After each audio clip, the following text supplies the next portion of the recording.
Welcome back, everyone. We're getting into the nitty-gritty here.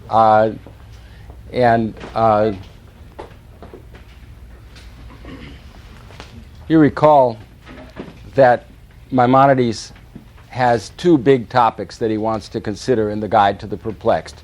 And he calls them Maaseh Bereshit and Maaseh Merkavah, the account of creation and the account of the chariot. Those terms are taken from the Torah and used by the Talmud to refer to two very difficult problem areas that are identified as the ones that one shouldn't teach about publicly, but that Maimonides feels he can yet teach about in the form of a letter that's addressed to an individual student who has certain qualities and certain needs. And the need that he identifies is the need to reconcile Greek science, Greek philosophy with Scripture and with our traditional learning. He equates Maaseh Bereshit, the account of creation, with what he calls physics. And by that he means the whole story of nature, the whole science of cosmology, and cosmology looked at, as even some of our contemporary physicists do today, from the standpoint of what does this tell us about anything ultimate? What does this tell us about God? He equates Maaseh Merkavah, the chariot, because it suggests the idea of the infinite God manifesting himself in a fashion that would be apprehensible to us finite embodied beings. He equates that with theology, which is another name for metaphysics. Theology is one of the names that Aristotle, who founded metaphysics, gives to the science of metaphysics. And again, Maimonides' interest in metaphysics is not just in the general question of what there is, which is the core question of metaphysics, but he's interested very particularly in the relation of that question to the idea of God. Is reality somehow out there by itself, or does it have an ultimate cause? That's the kind of metaphysical question that he's concerned with. Because Maaseh Merkavah, the science of theology, as he interprets it, deals with God's manifestation and that kind of disproportion between the infinite and the finite, and the disproportion and the problem of a connection between God, who is pure spirit, and the world where things are physical, and God is supposed to be creating and governing that world. You could see in a way that the problem of a creation is a sort of special case of the problem, the big theological problem of how does the infinite manifest itself on a finite scale. Similarly, the problem of evil, which somebody asked me about at the very first lecture, the problem of, okay, if God is all good and all wise and all powerful, how come there's suffering by people who don't seem to deserve to suffer? That problem of evil is also a special case of the more general issue of how does the infinite manifest itself on a finite level. You've got the question, after all, why didn't God give it all? And sort of the mirror image of that question, well, how could God give it all? Can God, they used to say in the Middle Ages, can God create another being that would be equal to himself? And even people who thought that God could do anything at all realized that there would be a paradox in that idea, that God creating another God couldn't have that. Well, those are the two big problem areas, and what we wanted to discuss today, and what you've been reading, if you're reading that book, is the first of them, the problem of creation. And it's a very special problem in Maimonides' time especially, because the smart money in those days was on a hypothesis, a thesis that's going to sound very strange. It was on the idea that the world never was created. We tend to think very historically, and we tend to think, ever since Darwin, we think that you explain a thing by telling how it originated. But Aristotle was very prejudiced against the idea of explaining things by telling the story of how they originated, because that reminded him too much of mythology, right? You want to say where the Mississippi River came from? Well, Babe the Blue Ox got out one day, and Paul Bunyan was plowing or dragging some logs, and that you explain something by telling how it originated. Aristotle thought, look, we've got to get past that. It's a good start on philosophy, but it's not good philosophy, because what you really want to understand in order to explain things is what their nature is, and not where they came from. Where they came from would be like telling that kind of story. And so he wasn't too keen on history, Aristotle wasn't, and he particularly wasn't too keen on that kind of explanation which tries to explain in terms of history. And Aristotle, in fact, argued that the world was eternal. He said, after all, if the laws of nature are constant, then how could you conceive of a time when the world didn't exist and all that sort of came to be? He had a lot of arguments against the idea of creation. He didn't know the biblical idea of creation at all, but he did know those myths, and that was the kind of thing he had in mind. So he said, for example, here's a tricky one. This is Aristotle now, back in the 4th century BC. Aristotle said, the notion of a beginning of time is inconceivable. How? Well, because if there were a first moment of time, then there would have to be a time before which there was no time. And notice there, even in positing such a notion, you've already contradicted it, right? You said before, a time before time. So you've already made a time out of it. So the notion of a beginning of time was self-contradictory. Similarly, Aristotle argued that change can't begin. And after all of nature is made up of a series of changes. But if change had a beginning, then there would have to be a becoming for becoming. And you get into an infinite regress. He had a lot of arguments like that. They were very clever arguments. I think they were all fallacious. And it's embarrassing to see a great mind like Aristotle putting forward all those fallacious arguments, but remember the motivation for the arguments, and they won't sound quite so silly as they do, especially when you realize that we've been prepared to think a different way than he was. The part of the motivation of the arguments I already said is because he wanted the idea of continuity in nature. He wanted the idea of the uniformity and unchangeability and uninterruptibility of causal law. And that goes on forever. It didn't have a beginning. That would be too arbitrary. There's another motive that goes into those arguments, and it's a very important one. And it's actually a religious motive. The first motive was a kind of naturalistic motive. A science should be uniform and nature should be uniform. But there was a religious motive as well, because there was the idea that, picking up on that notion of arbitrariness, if the world had begun, then its relationship to God would sort of crop up out of nowhere. And if you want God to be responsible for the world, then God would sort of be, what, changing his mind? Waking up one morning and saying, well, I never created a world before, but I think I'll do it now? That's kind of too arbitrary on God's part. That's a theological sort of problem about the idea of creation. And both of those sets of problems had been worried about by Greek philosophers ever since long before Aristotle and long after. There were, I'll get questions later. I don't want to stop the flow now. It got to be very controversial when the school of Plato, which was called the Academy, had gone on for several hundred years, and the followers of Plato were first coming into contact with Christians and hearing that Christians had this book that said the world was created.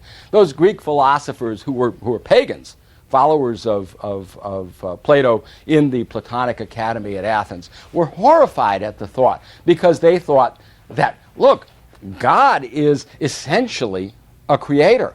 And that means that creation must be eternal. And now we meet these people who think that God sort of acts arbitrarily, and one day he doesn't create and the next day he does, and they say, well, why that day? Why not a million years before? What's so special about that day? It's very arbitrary. Bad theology, they said, and bad science.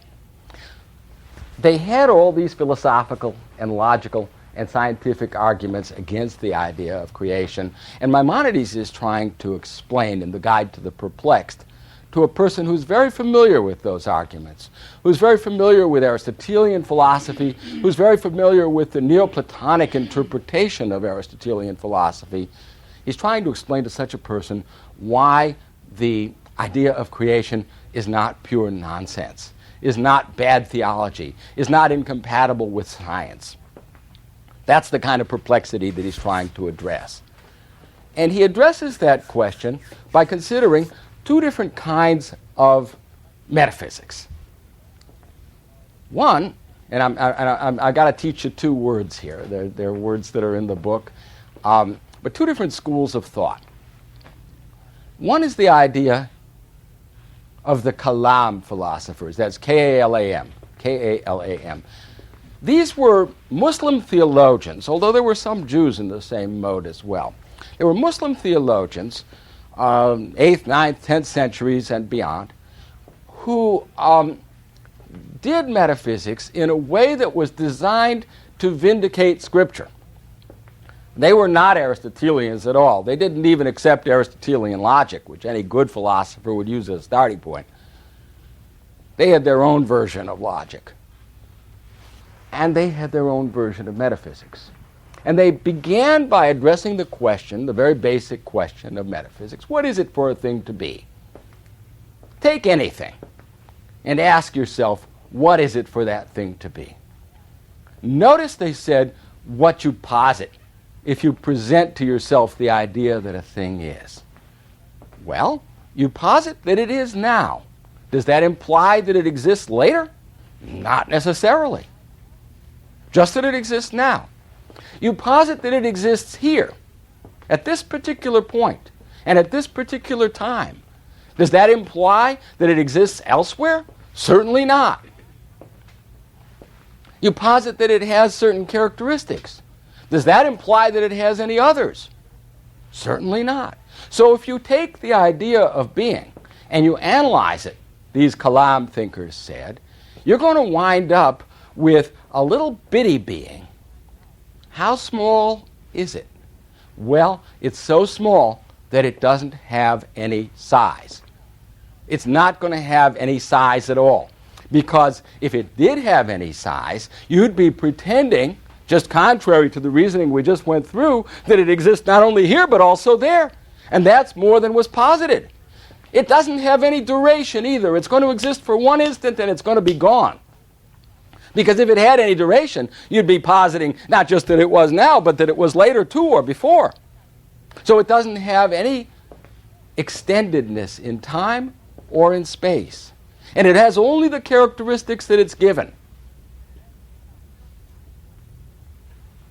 These guys were atomists, but they were not atomists in the usual sense that we're familiar with, where atoms have size and duration and so forth.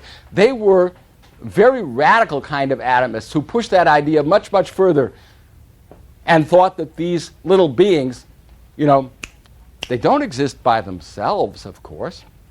If they're going to exist at all, something has to give them existence. They had a principle that they used, these Kalam thinkers. They called it the principle of determination. If something exists and it didn't have to exist, then something made it exist. We'd call that causality.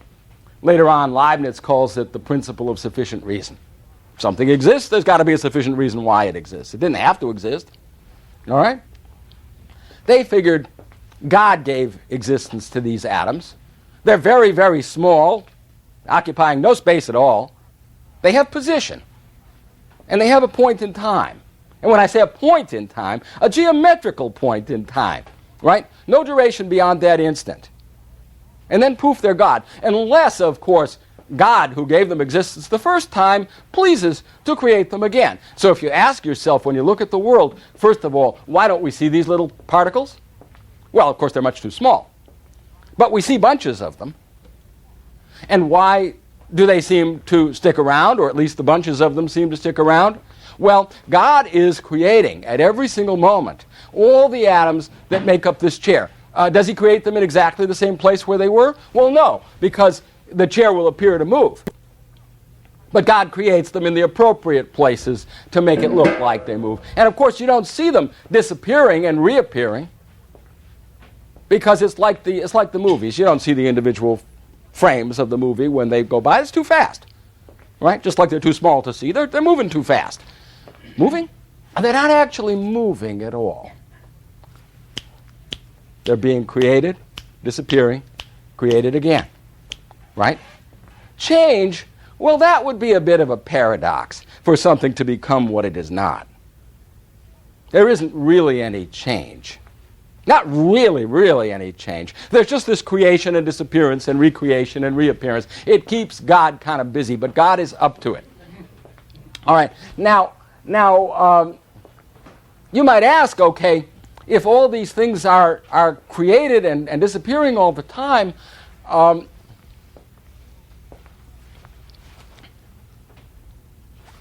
what's the reason why they keep reappearing in the appropriate patterns so that, you can sit on the chair and be relatively confident that it still be there all these millions and millions of times that God has recreated all its atoms during the time that just during the few minutes that we've been together? Well, that's the grace of God, of course. God pleases in his good grace to create those things in that appropriate way. But of course, if God decides to create them in a different place, you can see that miracles would be no problem in this kind of a theory because God can create them any way he wants to. All right? Miracles are no more problematic in this way of looking at things than any other event. God just happens to be in the habit or to have the policy, or to have the custom, they use that language, that metaphoric language, of creating them this way. All right? And miracles in Islamic theology, it's very important that somebody should be able, not so much to control them, but to predict them. So the prophet knows when such a thing is going to happen. God, by his grace, informs him of this in advance, and therefore, he coordinates in his good grace, at his good pleasure, that these events should happen the way they do. That's the doctrine of kalam occasionalism. It's called occasionalism. That's the standard term for this kind of view in philosophy. And these Muslim theologians were not the only people who held that view. There were some modern European philosophers later who held the same view. Not necessarily the atoms, but the appearance and disappearance and all that. It's called occasionalism because there's no horizontal causality in this system. Now, what does that mean? Well, event A doesn't cause event B. There's vertical causality. God causes everything. Vertical means from God onto these atoms. God causes them with the characteristics that they have. But there's no horizontal causality.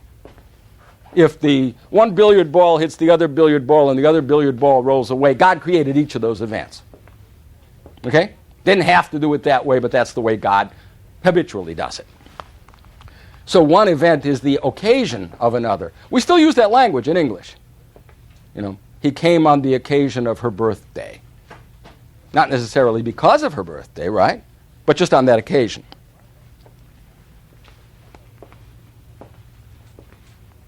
And things in this system don't have essences because, remember, one characteristic doesn't depend on another. Those are all part of what's given to each atom by God.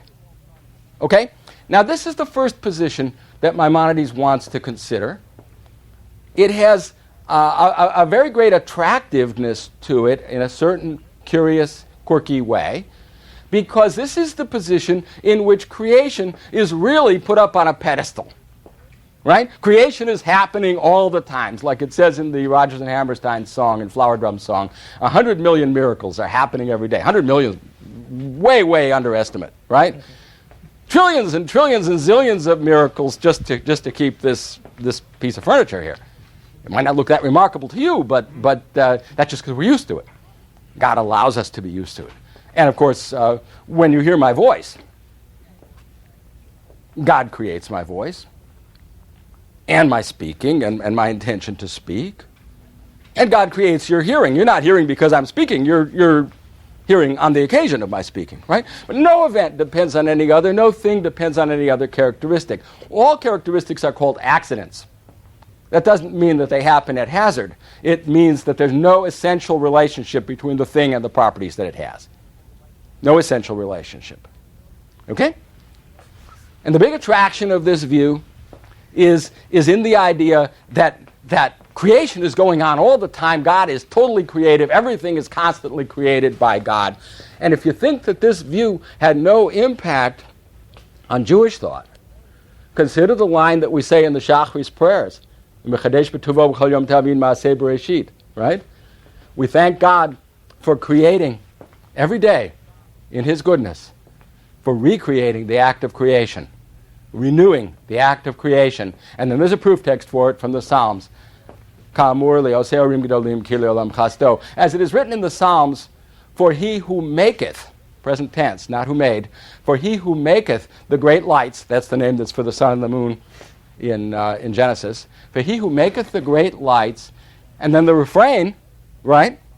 For His loving kindness. If you say endureth forever, it's very bland and placid and it doesn't get the idea at all. How about for His loving kindness is continuous?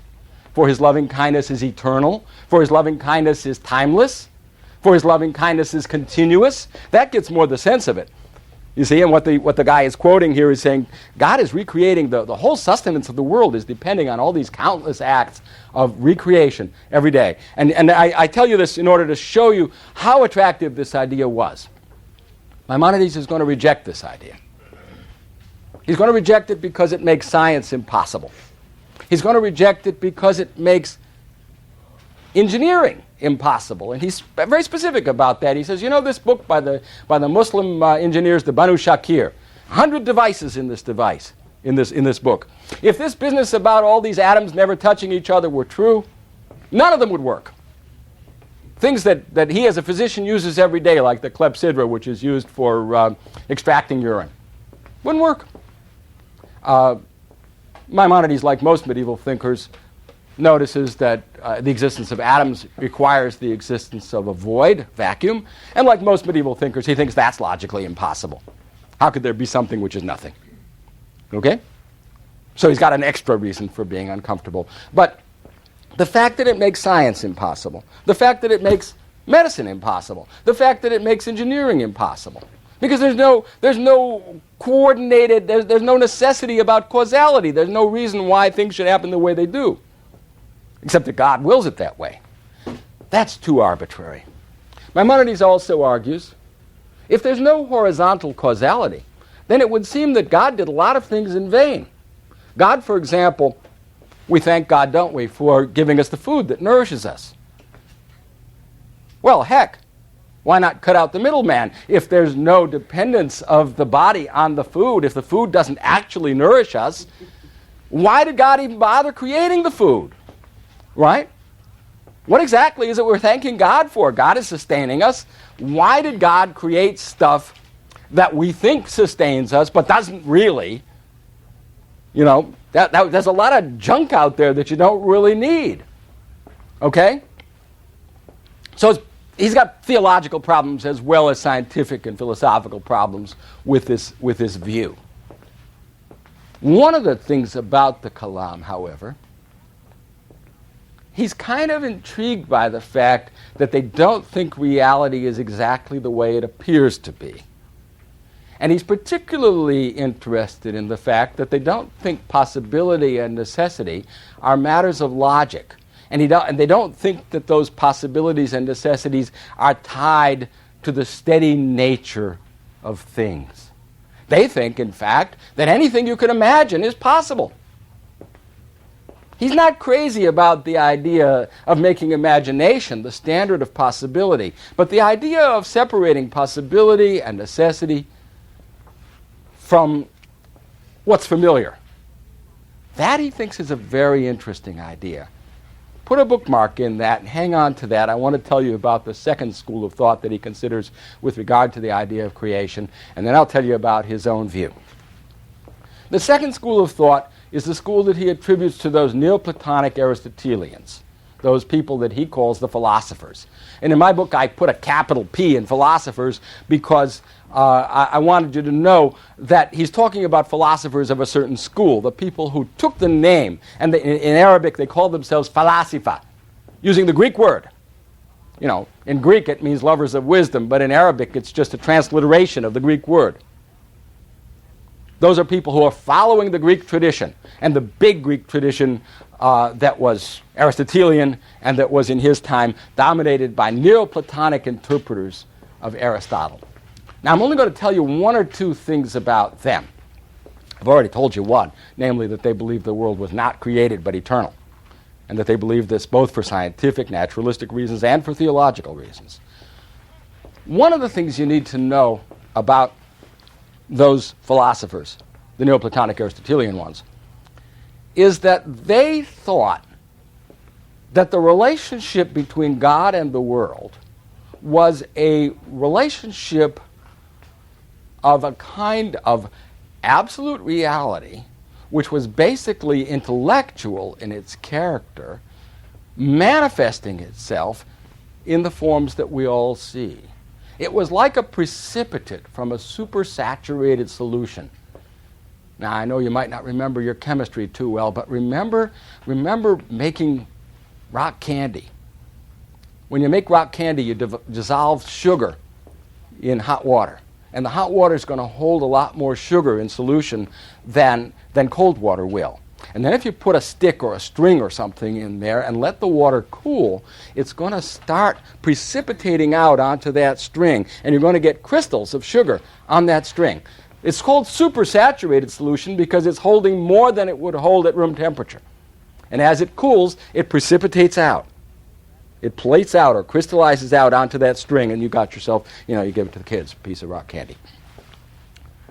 Think, instead of sugar, think of being.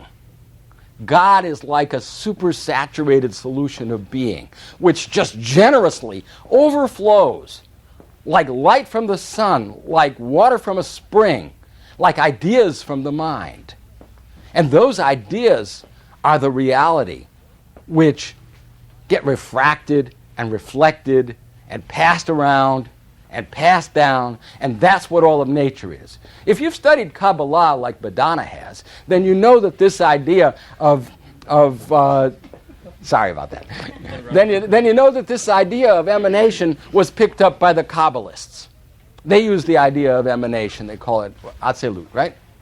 Emanation. All right, in Greek it's emanation. In Greek it's prohodos. Latin it's emanation. Prohodos means a procession. And they're thinking of the procession of light from the sun, or of water from the stream, or best of all, of ideas from the mind. Why do I say that? Because one of the things that Plotinus, who is the founder of Neoplatonism, says is that, when I impart an idea to you, I'm not diminished. That's the way ideas work. When God throws off or emanates all these ideas, they sort of crystallize and they harden and they rigidify and they become all these things which we see in nature.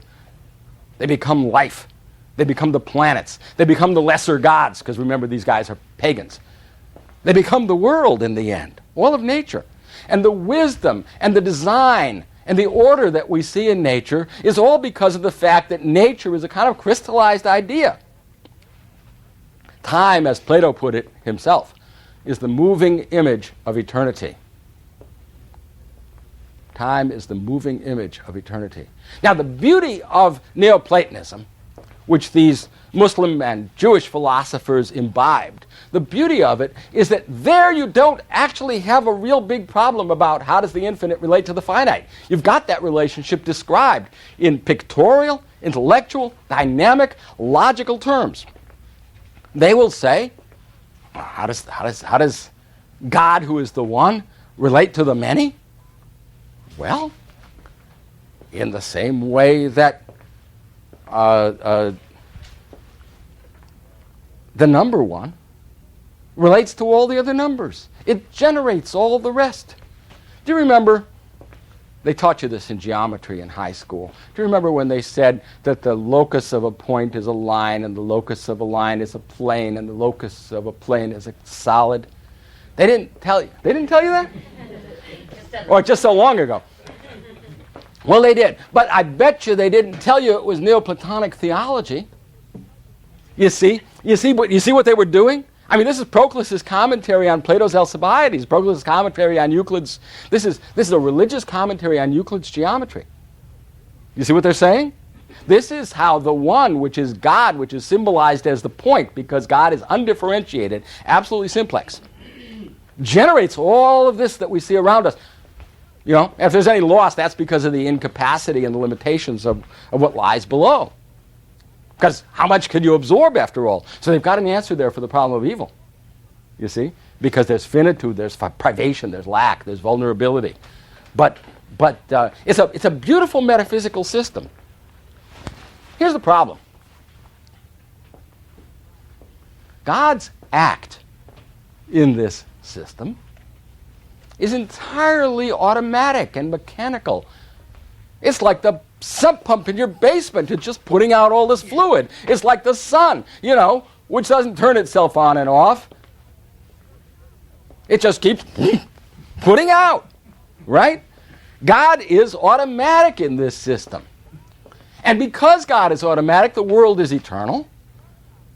And the world is intelligible, all right, but everything looks like it ought to be very deterministic. And although evil wouldn't be a problem in this system, free will very well might be. Because everything is coming, you know, from God and gets this determinate nature because this is the way things operate. I mean, the water metaphor is a weak metaphor, right? The water always does what it does. It wets, it goes downhill. But that's a weak metaphor. The really strong metaphor is the mathematical metaphor where the axioms imply the theorems, or the one generates the many. The relationship of God to the rest of the world turns out to be a relationship of logical implication. And the world just has to be. That's why the world is eternal, and God doesn't seem to have any choice about the matter. And neither do we. It just happens. And although most of these philosophers were not actually determinists, you'd have to scratch your head and wonder why they weren't. How could they avoid it? I mean, you could see why the Kalam guys would have a problem with determinism, because God is doing everything, including making me talk and making me think, and you know, they have a problem with determinism. Now, these philosophers, they didn't want to be determinists. They were good ethical philosophers. The man has choices to make. But even though they didn't want to be determinists, it's very hard to see how they would avoid it. So they've got the eternal world, all right. And they've got kind of an eternal necessity. Okay, enter Maimonides. And here's what Maimonides has to say about all of this.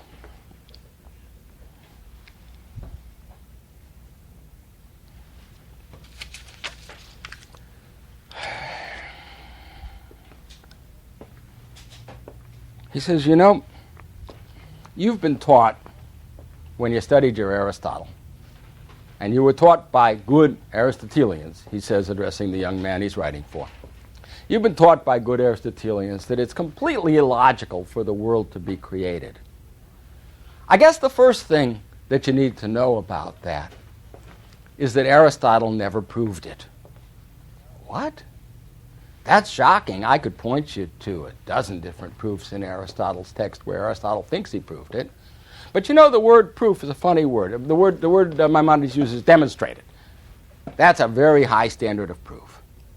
Aristotle has arguments that are intended to prove that the world was not created and is eternal. Has always been, you know, the same cycles of summer and winter, civilizations rise and fall, forever, eternally. Aristotle thinks he proves that. At least he has arguments for it, and his followers think he proved it, and it's from his followers that you learned, Maimonides says. But you know, he says Aristotle was a great philosopher. And Aristotle, one of the things he did, I guess you all know, is Aristotle was the first person to write systematically about logic. Maimonides says it was Aristotle who taught us the difference between proof and persuasion. And notice what Aristotle says here, and he quotes from the Arabic translation of Aristotle's writings. Aristotle says, surely you can't believe that the world was created. What does that tell you? What does that tell you? He's using persuasive language. Why would Aristotle, who taught us the difference between proof and persuasion, resort to persuasive language if he thought he had proof? He never thought he had proof. He argued as best he could for the thesis that he thought was right, but he never proved it. If he had proved it, or if anyone had proved it, that creation was impossible, then we would have to give it up, Maimonides says.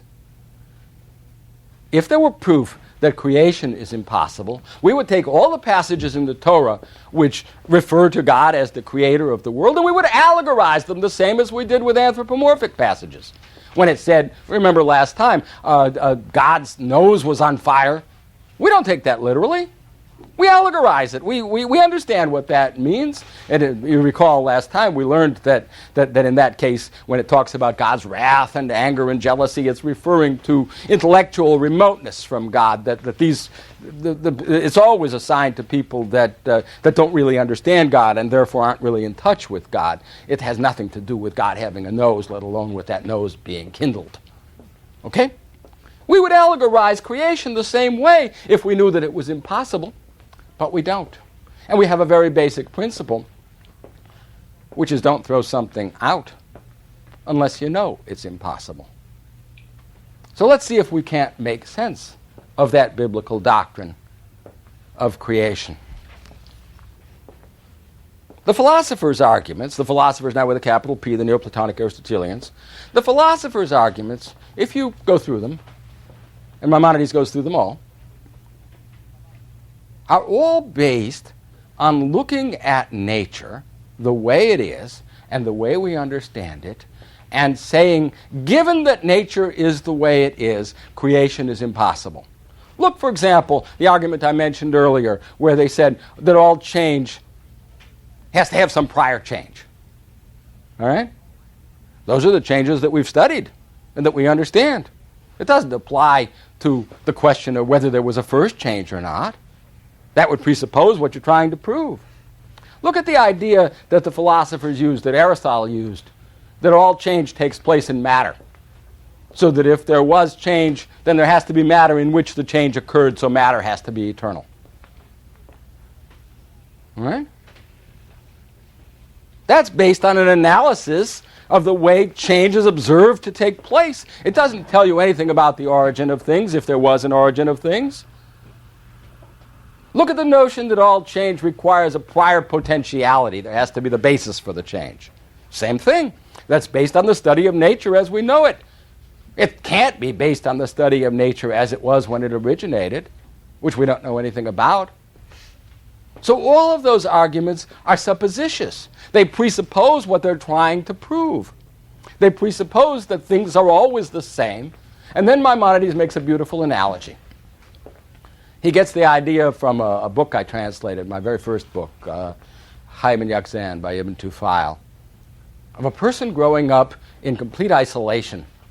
And growing up in complete isolation, he does not know where babies came from, and he does not know where he came from. And then he meets another human being, and he asks him, okay, where did I come from? Right? And the guy starts telling him, well, you see, you and me, we're what they call males. But they're this other kind of creature that they call females, and they have this cavity in their body, and you were very small, and you lived in that cavity for 9 months. And then you came out, and you grew, and etc. All right? Well, this guy's a clever guy, Maimonides says. So he says, how could that be? What would I breathe for 9 months? What would I eat for 9 months?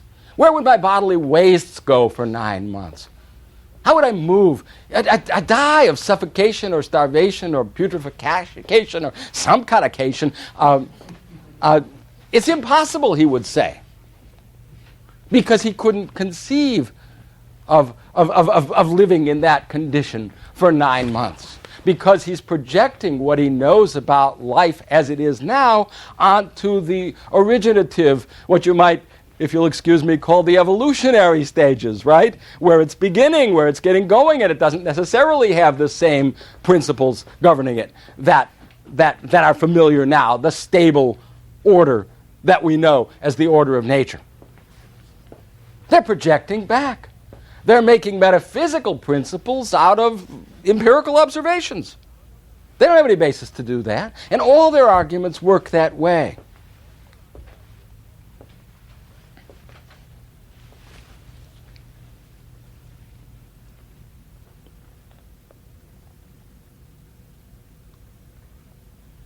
What kind of basis does one have, Maimonides asks, to believe that the world actually was created? What kind of argument would there be? And here he sees a problem, and it shows you why he brings up as a kind of object lesson the story of the Kalam and the story of the Falasifa, the two opposing schools. These people think that creation is something that's happening all the time, and those people think that it happened never, and yet continuously in a way, if emanation is a kind of divine creativity, right, it happens timelessly. The problem with both of those schools, Maimonides says, is that they thought that they could prove their point. They thought that they could demonstrate. The Kalam thought that they could demonstrate that the world came to be. And then it would be easy to prove that there was a God because God created it. God would be the sufficient reason for why the world would exist or anything exist at any time. And typical Kalam arguments, by the way, that's just what they do. They say, does anything exist? Okay, why does it exist? And then they work their way back, right? They thought they could prove it. And the Neoplatonic eternalists, they too thought that they could prove their thesis, which in this case was the eternity of the world, which in a way is the denial of creation. They thought they could prove that the world was never created. And in order to do it, they had to show that there was this logical relationship, that if there's a God, there's got to be a world, so if God is eternal, the world is eternal too. Or if God is timeless, the world's temporality has to emerge eternally from God. And that's how they make the connection between the timeless and the temporal. Okay? They thought they could prove it.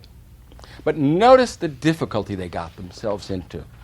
By trying to prove that the world was created, the Kalam guys made creation a matter of necessity. God's always got to be doing it to every particular thing at every particular instant forever. And nothing depends on anything else. Everything depends on the immediate and direct action of God.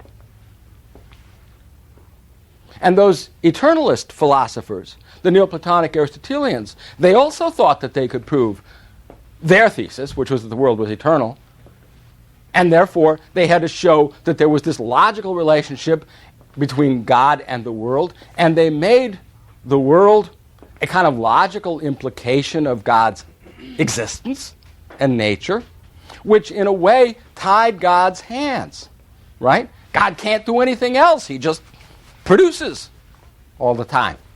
All right? And they too, in a way, made creation necessary by making it a kind of forever ongoing process. The big mistake was thinking that you could prove something about this subject. So what does Maimonides propose? Should we take it on faith? Well, you know, there's a little problem with doing that, as we've already mentioned. And that is, remember what Maimonides says about faith. If you're going to believe something, you got to understand what you believe. It's got to make sense.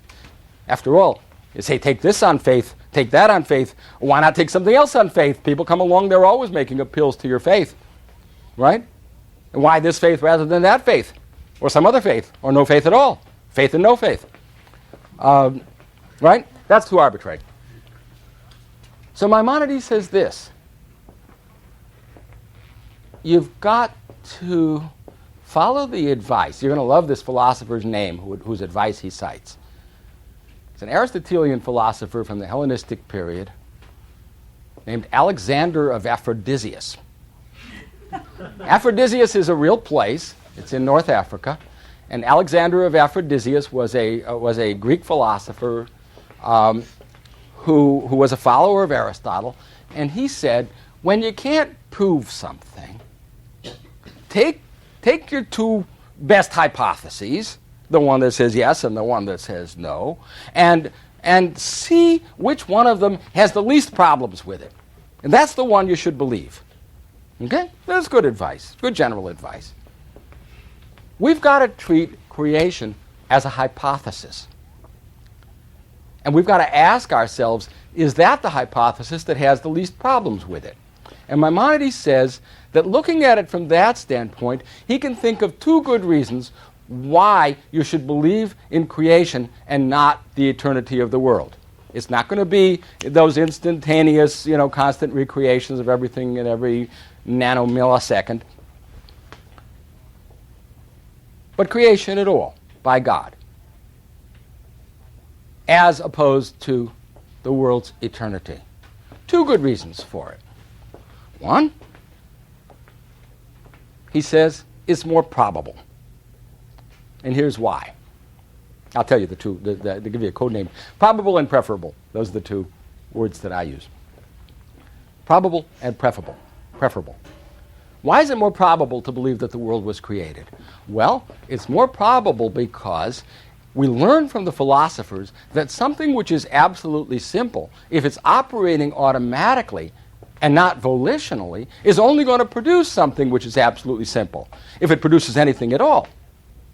And so you're going to get, if you get anything out of God on the philosopher's account, you're going to get a series of undifferentiated beings which are dependent on God, a bunch of worlds or realities or something completely undifferentiated. Because God is completely simple, and God operating in this automatic geometrical, the way the number one generates other numbers. You like that analogy? Good.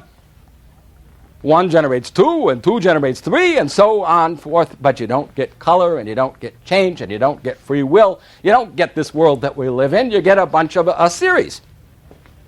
That's why it's more probable. You can't say it's a proof. It's not like you couldn't. It's not like it's logically inconceivable that something else would happen, but that's the thing that makes most sense.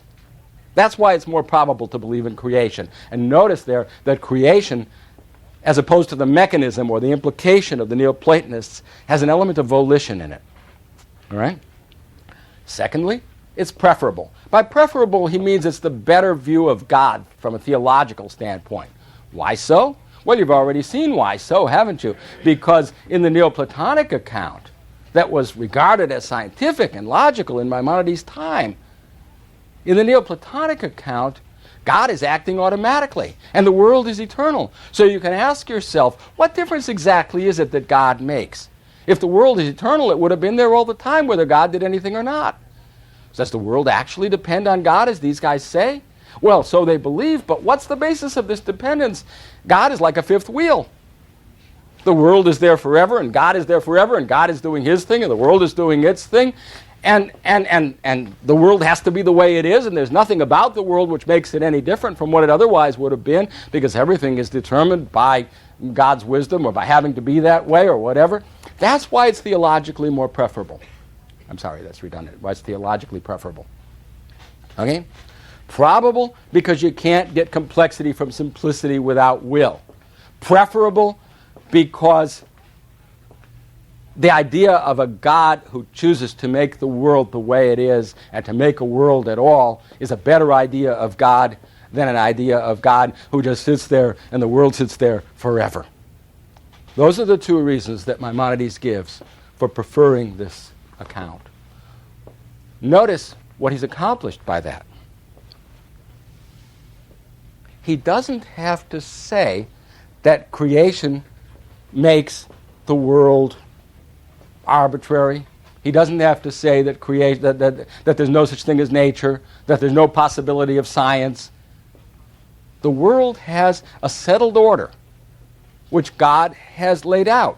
And what the Aristotelians said about nature is perfectly fine if you're talking about nature the way it is, with its settled order.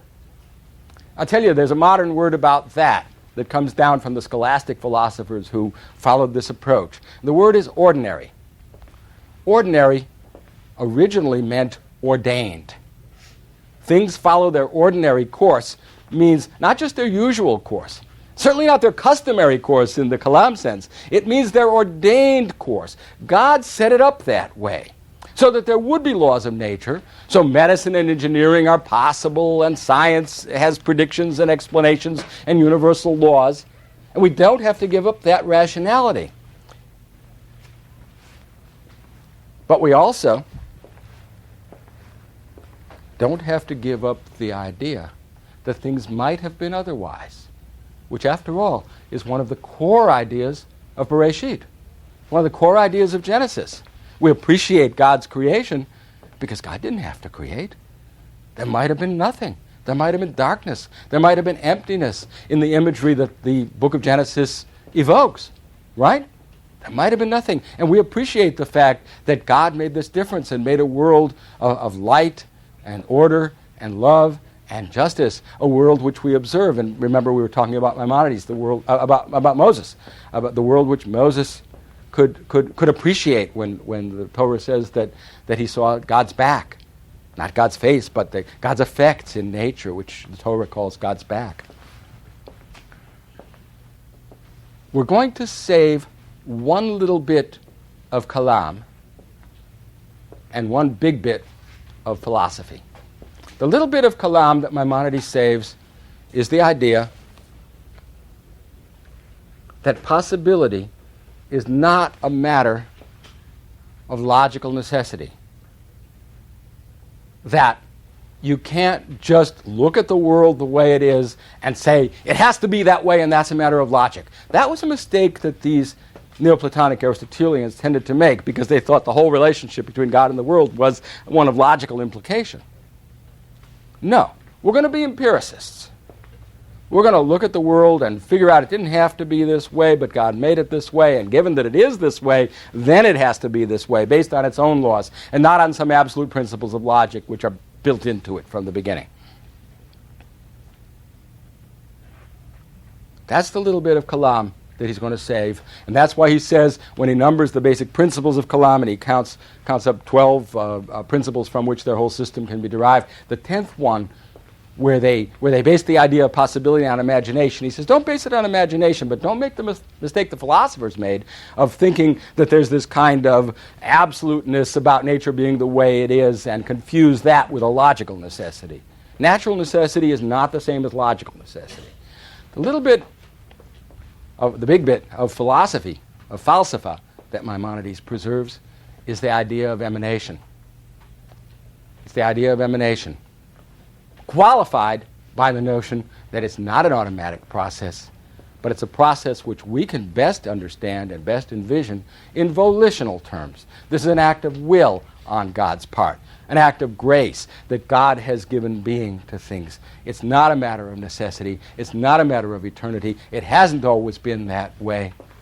And it makes more sense, Maimonides says, to talk about an act of creation and of God being the author of the universe if you believe that the world had a beginning. Because it doesn't make a whole lot of sense to talk about God being the author of the universe if the universe always has been there, always has been the way it is, and always would have been that way regardless. Okay, I'm going to stop there, and we're going to resume after prayers, which are in the next room. It takes about 22 minutes, something like that, and we'll be back for questions and discussion. You've been very patient and very attentive, and I know that was tricky. I will explain as well as exonerate and answer any questions that I can in about 25 minutes.